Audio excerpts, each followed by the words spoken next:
Excellent. Okay. Please, let's start. Dear, Stuff. yes? Hello. Hello. Welcome to this discussion table. Here we would like to discuss certain topics concerning digital strategy and transformation in a series of interviews and 3 questions per session. My name is Marleen Somaharjo, Managing Director of M2 Advisory International, and I will interview Jelmer van der Schaaf, CEO of Cargo Ledger, to further elaborate on these topics. Welcome again, Jelmer. Thanks, Marleen. Yes. Before we share our vision with you, we will start with a short introduction about the mission that Cargo Ledger and M2 Advisors share to service our customers. Cargo Ledger provides software solutions with regards to seamless trade, and with this mission we partnership our vision supporting organizations within their quest to transform into more data-driven organization. Cargo Ledger was founded by Jelmer, and their mission is to provide cost-effective, tailor-made software to integrate data transport and digital transformation. Over the years, M2 Advisory has created and developed new, innovative insights on financial risk management, logistic, and blockchain technology. We understand that data-driven organizations are more in control and able to respond accurately to disruptions as we've seen during this pandemic period. It emphasizes that digital strategies within supply chains are needed, and we encourage organizations to embrace digital transforming and becoming more data-driven organizations. Innovations and lessons learned integration are rapidly implemented so that glimpses of a new digital world post-COVID-19 are already visible. So hearing this, my first question would be, Jelmer, what do you see changing during COVID period within the supply chain? Good question. Okay. Well, COVID-19 obviously has changed the world. So we are currently supply, and that has also impacted supply chains. Countries are moving more and more back onto their own behind their own borders, and that is a risk for global trade. And what you see, there's also still a lot of paper used within global supply chains and logistics, and there's also a move towards digitization more and more. So there's the benefits of digitization are basically become more prevalent and more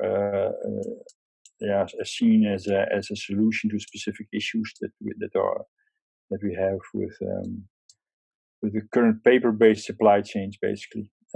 Less handover, fewer touch moments, or moments that you give the paper from one person to the other, all kind of stuff. So a risk reduction in supply chains. Yeah. Okay.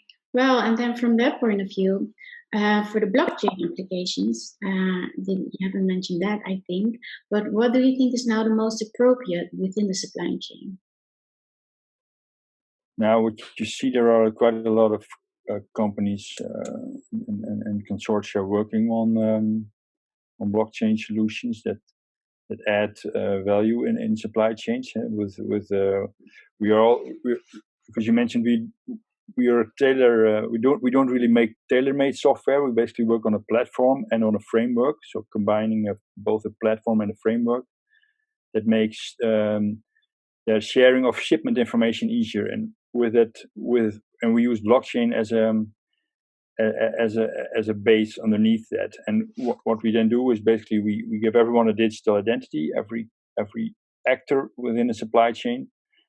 And then the shipper or the freight forwarder can enter a shipping info into our system. And this is all currently done in paper, right? So a lot of paper or PDF or whatever, emails. And we use the layer underneath existing systems. We can take information out of existing systems and share them. The data that the shipper or freight forwarder sends towards a carrier in a supply chain, or towards a warehouse, or even towards his end customer, we share the data using the blockchain, and that makes that well, deleting data becomes impossible. Sharing data is easy because that's blockchain is about sharing, and changes are transparent, which makes that you have earlier insight. You have in the information that is coming your way, does in the cargo that is coming your way, and you know more about who does what, where, and when. So all in all, you get better info, which makes it you can plan better, you can optimize, and you can provide more visibility and transparency in the entire supply chain, which also gives you more flexibility in organizing your supply chain. Okay, I think that's a very good thing to mention, especially when we design from our point of view a roadmap that can facilitate such transformation as you mentioned. So having everything more from paper work into digitalization, I think this roadmap would could be facilitated in towards this more data-driven organization. And this our mission in this to support and facilitate our clients with their digital strategy and introducing them to solutions that contribute to a new digital and seamless trade world. We envision a new world built around the company's core competence so that we are able to successfully implement digital strategies. And how do we envision this world? Well, by creating this roadmap, as I would like to show you over here. So as you see, this roadmap explains digital transformation in certain stepping stones. And you start here with the digital engagement and you gradually evolving towards a more data-driven organization. And it's well known, as you already mentioned, that data correlated to trade provides meaningful insights in the process flow. And it allows new technologies to generate synchronization within the data flows and the data trade. So therefore, I will highly suggest that digital transition is taken from a holistic approach in such a way that it hires both to operations, financial, and risk management. So then taking this from your company vision, your mission, and core values, these steps will contribute to enhancing your performances, which will be either simultaneously or sequentially. And according to this roadmap, Yammer, to what extent do you think that the stepping stone evaluates value chain excellence and digital transition accordingly? Now, yeah, the roadmap is basically gives also a a view on where it will go, where what will be working towards seamless trade. And the roadmap shows basically that you can map your own company or your own organization on this roadmap and see where you're at, and then you can decide and plan what kind of steps you have to do to get to that specific end goal. So that's it's a very good starting point for thinking about further digitization of your organization and your supply chain with with this very specific end goal in mind. Yes, I do think so. I think it's like you mentioned, just the stepping stones, and then just map for your own organization. Where are you now, and what would you like to achieve within a couple of years? And then just to focus on being more data driven, and then that has been strongly correlated to seamless trade. I think another very important topic to discuss over here is then the framework intelligence that is also needed within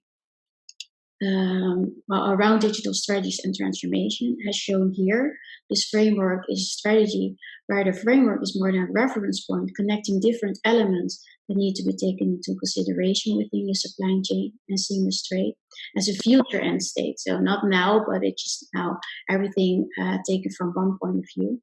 And looking at these different stakeholders and indicators, this framework enforces the consortium approach, which is very essential, I think, and is a bare minimum within digitalization. So I know that you also engaged in similar projects within seamless trade. Can you elaborate a little bit more on these projects while highlighting the elements in the framework? Is that possible? Yeah, well, we are working on digitalization of the supply chain, and we initially we started with the entire supply chain in mind. So that was that is uh, complex, and you need has a big impact. Then what we then did basically is started small with one shipper, one freight forwarder, and then some carriers that we for which we developed a specific solution that we fitted into our existing blockchain environment. And what you see, and then we also applied for an electronic road bill for road transport, a CMR, a digital eCMR, which is more and more promoted within the EU, also to make it easier to share data both with regulators and based on standards. So in that sense, there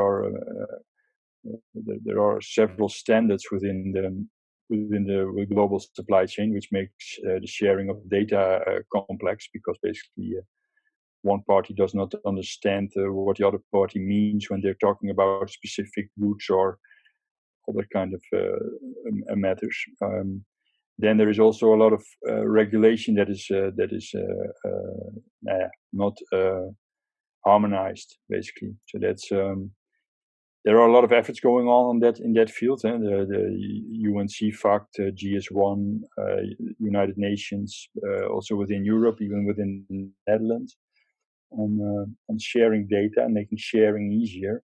Because if you make that sharing easier, and then if you then also use harmonized systems, or then you can that will facilitate a seamless trade, make trade easier cross border, and that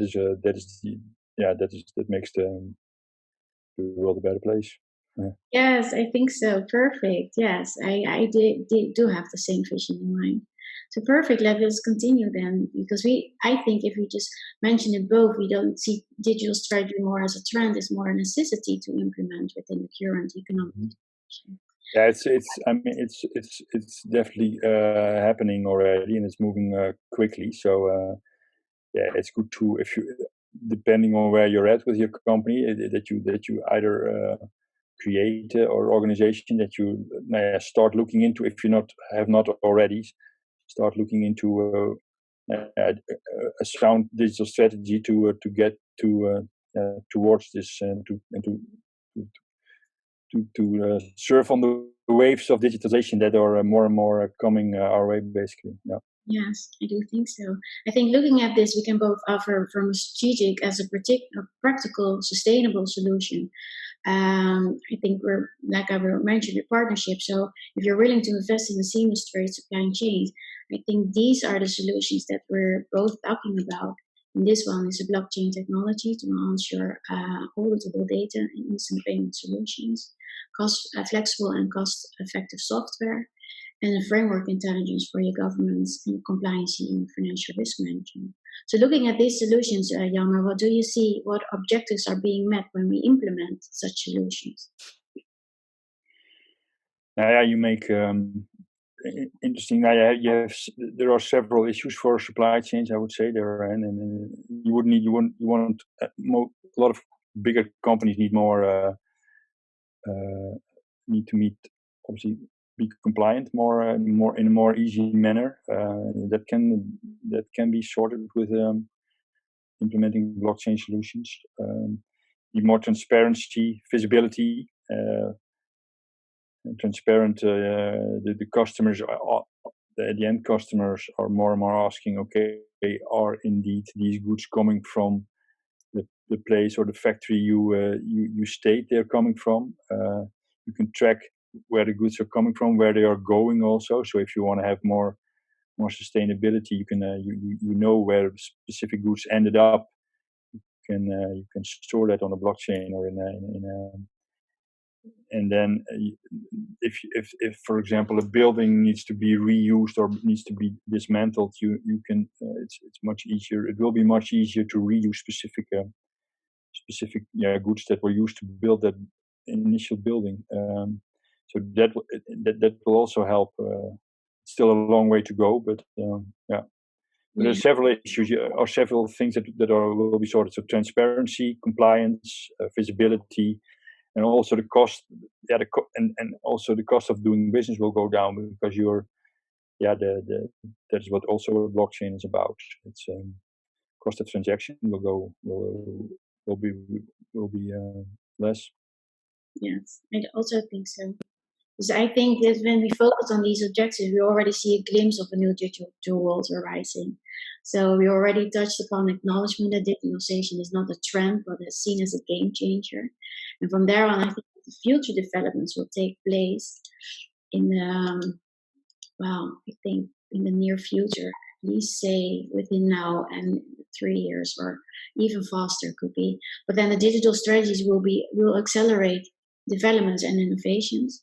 Mm-hmm. The integration learned from certain vulnerabilities and dependencies within the supply chains, as we already see, are now being analyzed and being applied in a different way or with the lessons learned.